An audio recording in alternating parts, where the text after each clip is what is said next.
What's up, YouTube? Welcome back to the channel. So a couple days ago, I was playing Omega Ruby Alpha Sapphire, and y'all know at the end of the game, when you beat the Elite Four and you get Rayquaza from the Delta episode, Hoopa opens up these little portals to where you can go catch other legendary Pokemon from other regions. And one of the Pokemon that I came across was Thundarus. Thundarus is an electric flying type Pokemon from the Unova region, and he's part of a trio, which is called, some people call it the Genie trio. Some people call it the natural disaster Pokemon trio. But me personally, I call it the ugly trio because they are just, who honestly thought that this was a good design? You know, they look like genies, but then when you get the reveal glass or reflection glass or whatever it's called, they end up looking even worse. Like, Jesus Christ, well, who thought this was a great idea? And it just had me come up with the greatest idea. See, there's not just any other bad ideas that Pokemon has done. I mean, look at these three before I get even further with this video. These aren't the only three bad designed Pokemon in this game. There are tons and tons of them. Just some of y'all just don't want to admit that. And I'm here today to talk to y'all about these bad designed Pokemon, or these really ugly designed Pokemon, and also have an open discussion in the comments below. But before we jump into anything, like, comment, subscribe, share with your friends and family that love Pokemon and all that stuff. Now let's get into my list of ugly ass Pokemon.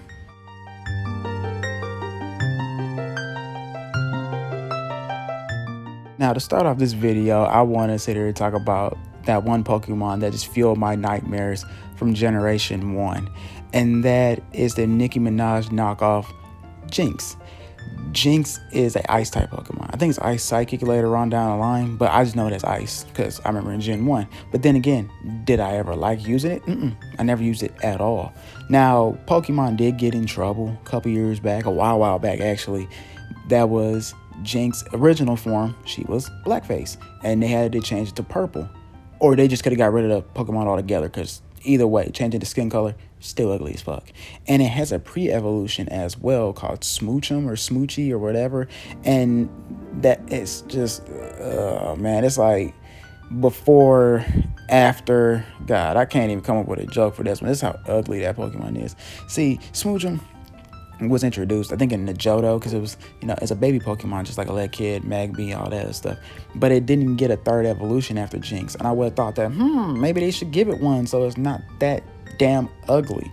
But sadly, it is. Kind of reminds me of the females we see at the club that'll be all rowdy and obnoxious and loud. Hair color don't even match their skin complexion, all that stuff. Because your hair is supposed to, y'all get what I'm trying to say. I'm not a woman, but y'all, I hope y'all understand what I'm saying here. Either way, God, I don't know why they even came up with this. I mean, everybody calls their Jinx Nicki Minaj, but I mean, I can see the resemblance there. But let's just move on to the next Pokemon. The next Pokemon is this big ball of sludge we call Grimer and Muck. See, Grimer and Muck, Generation 1, but later on down the line, they got a Alolan form, and it's just, I guess, a rainbow version of Muck. And pretty much, it's ugly to me because it's just a big ball of slime. Like, I couldn't do anything better. With Grimer, you just can, spice it up a little bit more. Did something better with that. Give it some legs, maybe. I don't know. I think it's lazy writing right here, or lazy, idea. Like, I guess the creators of Pokemon went home, told their kids, hey, draw me something, I'll put it in the game. One of their kids decided, hey, I drew daddy, this big ball of slime with eyes, and there you go. Boom, bam, thank you, man. We got a poison type Pokemon by the name of Grimer. And that's about it. Now, in the Alolan form, I think they gave it teeth. That's about it. I think it's a fairy type, too. I think. Don't hold me to that. I didn't like Generation 7 either. But this Pokemon's still ugly as fuck. So giving it an Alolan form just made it, it's cute and ugly at the same time. No. Not cute and ugly. It's just more colorful and ugly at the same time. So my next Pokemon is Golbat. And Golbat keeps its mouth open like 24/7.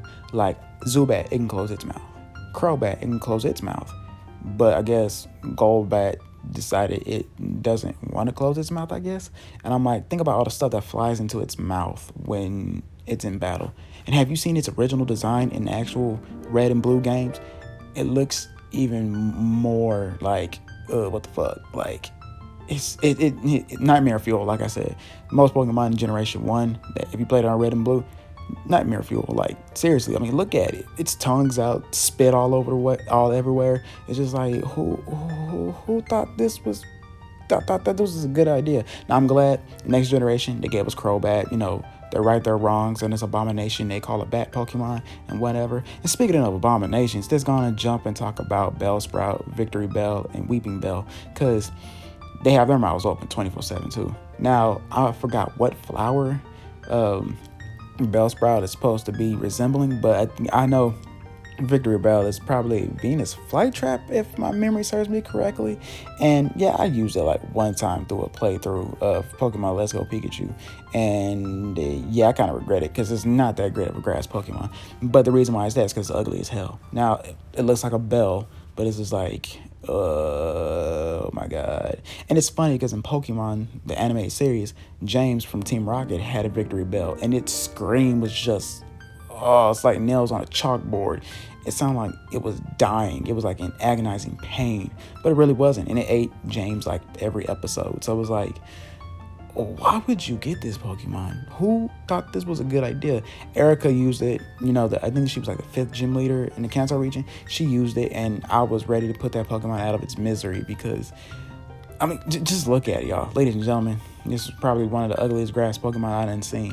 But hey, we still got like, 7 more generations to go over before I can make that definitive decision on who is ugly and who really ain't ugly. So next Pokemon is Lickitung, and yeah, all you Pokemon fans out there that be looking up Rule 34 stuff or making artwork for Rule 34 with Lickitung, y'all should be ashamed of yourselves. That's just freaky and disturbing. But I mean, why would you catch a Pokemon whose tongue is out 24/7? Like I said, with the whole Zubat and Crobat thing, yeah, Lickitung's tongue is always out. Well, I've seen it go in its mouth like one time or a couple times, but it's Lickitung, so its favorite move is Lick. But it's funny because it can't learn Lick in future generations, which makes 0 sense. Now, it does evolve into Licky, and it doesn't get no better. It's just a Majin Buu knockoff. It kind of looks like Majin Buu to me. Every time I catch one, I name it Majin Buu. But its tongue is constantly out too. But at least its body is bigger than its actual tongue. Do you use it in battle? Nah, I highly suggest you don't. I think it's a normal type, but I think after X and Y, it became a fairy type. It should be a fairy type because it looks like a fairy type, but it's like constantly tongue is out.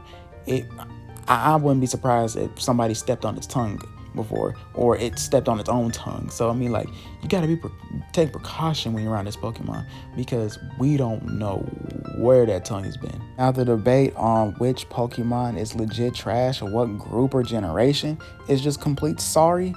Game Freak must have overheard us or seen our tweets or something on social media to be like, these fans really want to talk bad about the Pokemon that we give them. We don't have to make another game. So they legit gave us garbage, legit trash, Garbodor and Shrubbish or whatever, straight trash, all right? Unova gave us a legit hefty trash bag, put some shit in it, gave it some eyes, called it a poison type, and boom, bam, thank you, ma'am. And to make things even worse, gave it a G-Max form and Sword and Shield. Yeah, sure, like Trash Island from American Dad is what that is right there. I ever used it? No. Is it easy to beat? Yes, just hit it with a ground move and it'll be over. But it's like, did they run out of ideas? Because, I mean, animate objects are becoming Pokemon. We got trash, a chandelier, some ice cream, a legit set of keys, and out of all these animate objects, a sword and a shield. But I prefer that sword and shield. I like that Pokemon. But out of all things that is garbage, they give us legit garbage. I'm leaving that legit in there. I messed up, but hey, we leave it in there because this is a funny ass video. So before we close out this video, I at least gotta make mention to the Ultra Beasts, because all the Ultra Beasts are ugly. I don't care what nobody say. They're all ugly. But we're only going to talk about 2 in this video and save the rest for multiple videos. And the 2 I want to talk about is Big Swole and Miss Anorexica over here. See, Buzzwole is an Ultra Beast, and I forgot the name of this. I think his name is Pheromosa or something like that. I don't like Sun and Moon, so don't expect me to remember everything from Sun and Moon. But I can tell you, I do remember this mosquito who looked like it's been taking steroids and has a lifetime membership at 24-hour fitness, because it did not skip arm day at all. And it's bug fighting. Of course, it'd be bug fighting. I mean, look at it. Look at it. It puts Hulk Hogan to shame. It probably puts the most biggest, pro wrestler out there to shame. It looks like a bench press to freeway is what it does. Now the skinny thing over here, it kind of reminds me of a cockroach because it looks like a cockroach. But at the same time, like I said, Sun and Moon was not my favorite game. So trying to remember this ugly thing just has me thinking to myself, is it an alien? Is it like, what was this design supposed to be off of? Like, I'm getting a whole bunch of, praying mantis vibes from it. Big Swole over here, mosquito. This twig of a Pokemon. I don't even know what to call it, guys. I'm sorry. Give me the best comments y'all got in the description, in the comments below. I said description, but that's all I got for y'all today, guys. More ugly Pokemon are out there. Don't think that you only just did Gen 1. Oh no, I'm skipping around because right now I'm playing through all my Pokemon games. And these happen to pop up, and I'll be like, man, whoever thought this was a great idea needs to be punched in the throat, or needs to have their license removed, or a drawing license, or be demoted, because Big Swole, it looks intimidating, but his design is so stupid. But other than that, guys, I hope y'all taking care of yourselves. Peace.